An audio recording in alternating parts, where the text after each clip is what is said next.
Good day and welcome. Today is February 26th, 2026. We are turning our focus to West Africa for a new deep dive. The title of our analysis today is West Africa Leaders Push for Stability and Security Against Terrorists. Thank you. And it is a region currently navigating a highly volatile intersection of security threats and shifting geopolitical alliances. It is. The headlines out of West Africa have certainly been dominated by drone warfare and diplomatic ruptures lately, but our objective today is to step back from the breaking news ticker. We aim to examine the steady patterns of events over the last 2 weeks. That is correct. In a landscape this complex, isolated reports can often obscure the larger picture. Our mission for this deep dive is to analyze these broader patterns. We will identify the key decision-makers driving policy, examine the social sentiment on the ground, and propose likely future scenarios. And as always, we will approach this with strict neutrality. It is our job to present the facts and the varying perspectives so you, the listener, can understand the full scope of the situation without any sensationalism. Precisely. We deal in facts, not fear. Before we begin our analysis, we must acknowledge our sponsor, ProWave AI. This deep dive is generated by Stylo News, which is their AI-powered news application. And it is worth noting for our audience that Stylo News is actually the consumer-facing version of Stylo Intel Ops. Right, the enterprise software. Yes, that is the software platform utilized by government operations, military analysts, and global businesses for high-level intelligence gathering. Which effectively means you are accessing a tool designed to support global decision makers. It processes raw data from thousands of sources and converts it into actionable insight in under 60 seconds. Given the complexity of West Africa right now, we really need that kind of processing power to make sense of it all. So let us get right to work. Let us do it. I want to start with the security landscape, because Yeah. if you look at the last 14 days, the actual texture of the violence has changed. We are not just seeing traditional insurgency tactics. No, we are seeing a distinct technological shift. Right. Specifically, the rise of drone warfare. It is a significant evolution in tactics. We need to look closely at the events around January 29th, the attack on Niamey's International Airport, and the military installation there, Base 101, in Niger. And for context, Base 101 is not a remote outpost. It is the heart of their air defense. Exactly. It is a major strategic asset. The Islamic State in the Greater Sahara, or EIGS, managed to breach that perimeter. They accessed drone hangars and damaged aircraft. But the critical detail in the intelligence reports is how they executed this. They were not using stolen military-grade equipment, were they? No. They were using commercially available drones, essentially hobbyist technology that they weaponized with explosives.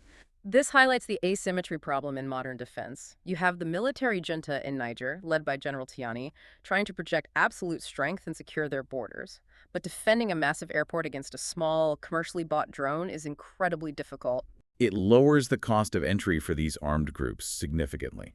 It means they can reach targets that were previously considered well behind the front lines. This forces the military governments in Niger, Mali, Burkina Faso to completely rethink their defensive posture. Because their core promise to their citizens was security through strength. Right. And that perception of strength is challenged by inexpensive, accessible technology. Now, while Niger is dealing with aerial threats, Nigeria is facing a very complex situation on the ground. The reports coming out of the Northwest, specifically Kebbi and Sokoto states, are describing a new group called Lakurawa. Yes. This is what intelligence analysts classify as a hybrid threat. For years in Nigeria, the lines were fairly defined. You had criminal gangs or bandits whose primary motivation was financial, usually through kidnapping for ransom or cattle rustling. And then the ideologically driven groups. Exactly. Boko Haram or ISWAP, the jihadist factions. And Lakurawa is effectively blurring that line. It is a merger of operational styles. You have the ideological drive of the jihadists combined with the deep local terrain knowledge and established criminal networks of the bandits. They are embedded in the local economy of crime, which makes them incredibly resilient. The casualty figures from this hybridization over the past 2 weeks are substantial. According to the data pulled by Stylo News in Kwara State, over 176 civilians were killed in recent raids. The numbers are sobering, and it extends beyond Kwara. In Niger State, attacks on villages including Tungamakari, Konkoso, and Pisa resulted in at least 46 fatalities. In Zamfara State, another 38 individuals were killed in Dutsi Danajia. It paints a picture of a security apparatus that is stretched incredibly thin. Nigerian forces are moving from one hotspot to another. They are managing a vast geography President Bolatinu is in a delicate position. He is facing domestic pressure to prevent this violence from migrating southwest toward the capital and the major economic hubs. Which naturally brings us to the international response. When local security forces are stretched, global powers often adjust their footing. Despite the anti-Western political rhetoric emanating from the Sahel juntas, the United States has not completely exited the broader region. They have not. In fact, in Nigeria, they are actively increasing their specific operational role. We are tracking a deployment known as Operation Savannah Shield. Savannah Shield. That sounds like a conventional military deployment, but the footprint is actually quite small. It is a highly specialized deployment. Yeah. We are looking at approximately 200 troops and advisors. They are not conducting ground patrols. Their role is to provide a high-tech layer of support. Meaning drone surveillance and intelligence sharing? Yes, and likely coordinating airstrikes against ISWAP and Boko Haram targets. It is a targeted, high-impact strategy to assist Nigerian forces. So the U.S. is providing high-tech support in Nigeria, but we must contrast that with the Russian presence right next door. That is where the regional picture gets complicated. In Niger, Mali, and Burkina Faso, you have the Africa Corps. This is the rebranded Russian presence, essentially the state-backed successor to the Wagner Group. They're acting as the security guarantors for the military juntas. Correct. But we must look objectively at the results. Recall the airport attack in Niamey we discussed earlier. That breach occurred under this Russian security umbrella. Which raises questions about the tactical efficacy of the Africa Corps. The juntas expelled French forces, citing a failure to provide security and replaced them with Russian contractors. But if critical air bases are still vulnerable to commercial drone strikes, the net gain in actual security is debatable.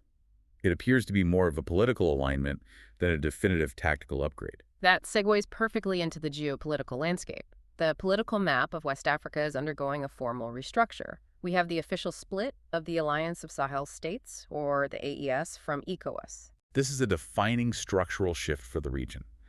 Niger, Mali, and Burkina Faso have formally decided to exit ECOWAS, which has been the primary regional bloc for decades.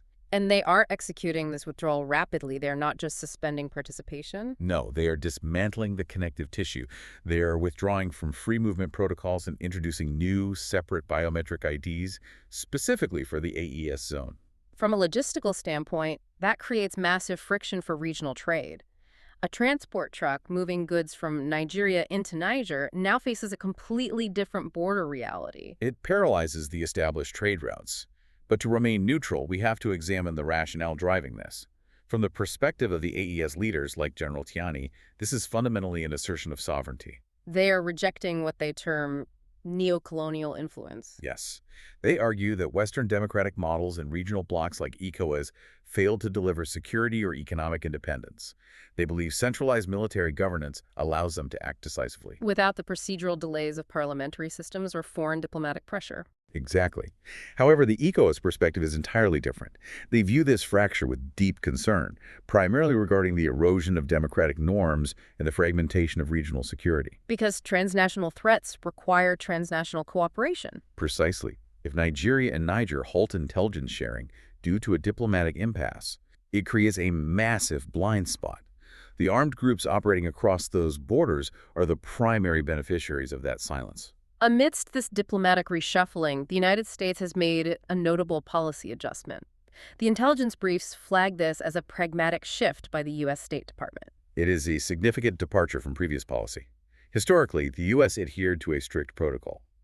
In the event of a military coup, aid was suspended and diplomatic engagement was frozen until a clear path to democratic elections was established. But applying that rule rigidly in the current Sahel environment carries a strategic cost. A heavy cost. Yeah. The U.S. State Department, with officials like Nick Checker leading the strategy, recognizes that complete disengagement simply leaves a vacuum, and that vacuum is rapidly filled by Russia or China. So the U.S. is now actively engaging with these military juntas. They are. The diplomatic priority has shifted. The focus is now on maintaining security cooperation and securing access to critical resources like uranium and lithium. It is a purely transactional approach. It is. They are prioritizing a strategic foothold over immediate democratic restoration. It is a calculated move to balance Russian influence. even if it means working with governments that came to power outside the democratic process. Now, looking for vectors of stability, there is a major infrastructure project advancing despite the regional tension, the Trans-Saharan gas pipeline. This is perhaps the most fascinating paradox in the region. While borders are tightening politically, Niger and Algeria are pushing forward with a 4,000-kilometer pipeline designed to connect Nigerian gas fields to European markets. This represents a significant diplomatic thaw between General Tiani in Niger and President Tebboune in Algeria. It does. And the motivations are very clear.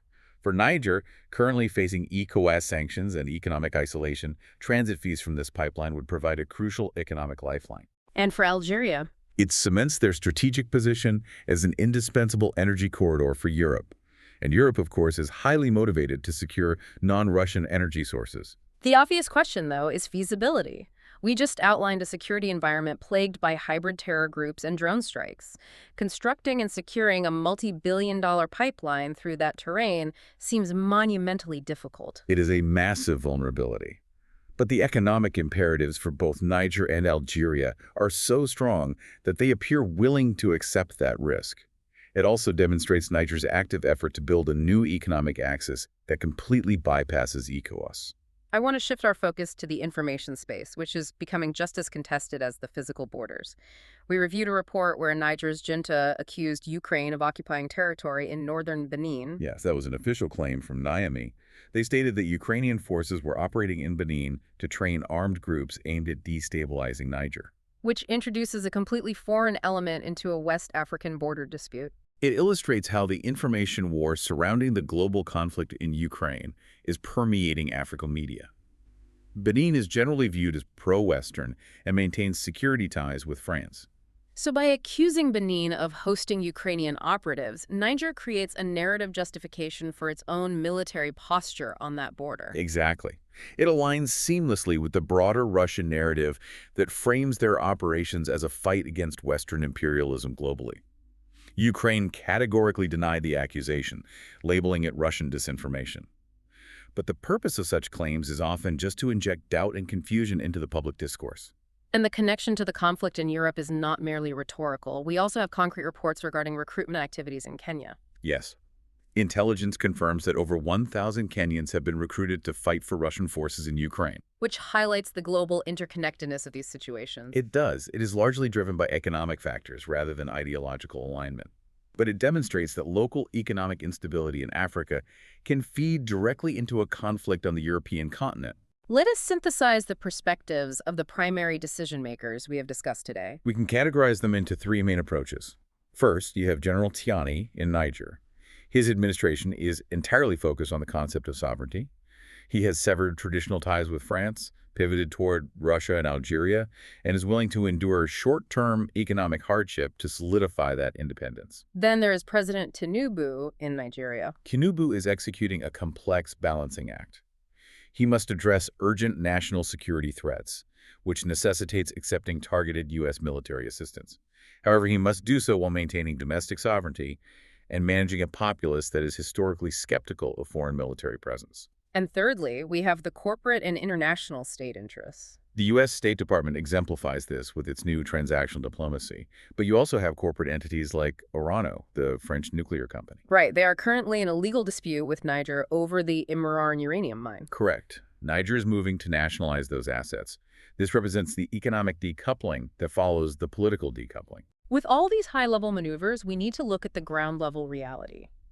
Based on the social sentiment analysis aggregated by Stylo News, what are the primary viewpoints emerging from the public?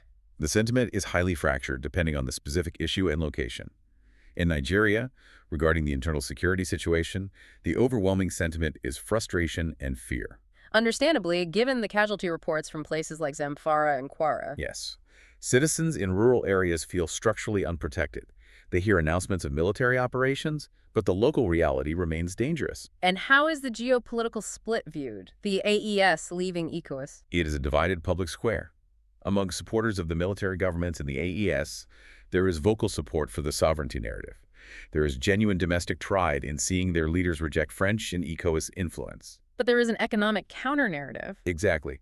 Among the merchant class, cross-border traders, and citizens who rely on regional mobility, there is deep anxiety. Mm. They are focused on the practical reality of economic isolation and increased costs. What about the presence of U.S. troops in Nigeria? It is viewed with significant skepticism. Analysis of sources like the News Nigeria indicates a strong wariness of foreign military intervention. Even when the stated goal is counterterrorism, there is a prevailing suspicion of external motives. As we conclude this deep dive, let us outline the specific events our listeners should monitor in the immediate future. There are 4 key indicators to watch. First, the Trans-Saharan gas pipeline. Practical construction steps are scheduled to commence immediately following Ramadan in 2026. If ground is actually broken, that is a definitive geopolitical signal. Second would be the U.S. operational footprint. Yes. Watch for any expansion of U.S. drone surveillance out of Nigeria, and specifically watch for high-level diplomatic meetings between U.S. officials and the leadership in the AES countries. The third indicator you flagged was food security. This is a critical vulnerability. The regional trade slowdown is currently compounding an agricultural crisis. There are reports of severe locust infestations in Mali, Which impacts the upcoming harvest. The UMO has provided funding for control efforts, but if those fail and food prices spike, the domestic support for these military governments could erode very quickly. And the final area to watch. Diplomatic intervention by the African Union. They are currently organizing summits to attempt to bridge the divide between ECOWAS and the AES. It is a difficult mandate, but it is the primary diplomatic channel remaining to prevent permanent regional fracture. It is a situation that requires continuous objective monitoring. The variables are shifting daily. They are. The intelligence picture we have analyzed today will continue to evolve. Which is exactly why the tools we use are so vital. We synthesized the data for this entire deep dive using the Stylo News application. And it is important for our audience to know that this capability is available to them. Stylo News is a mobile and computer app that you can download to customize your own personal intelligence briefs. It pulls from hundreds of traditional news sources, as well as real-time platforms like X. You can utilize features like the location AI bot to track specific regions, or vector search to uncover complex connections. It allows any individual to apply an analytical framework to the daily news cycle. If you value this level of AI-powered news on demand, we highly recommend you visit www.stylonews.com to subscribe. It provides clarity in a very noisy information environment. That brings us to the close of today's deep dive. We sincerely thank you for listening and for trusting us to present these facts calmly and objectively. Thank you for your time. If you have a topic you would like us to analyze in a future brief, please reach out. You can follow Stylo News on your preferred social media channels.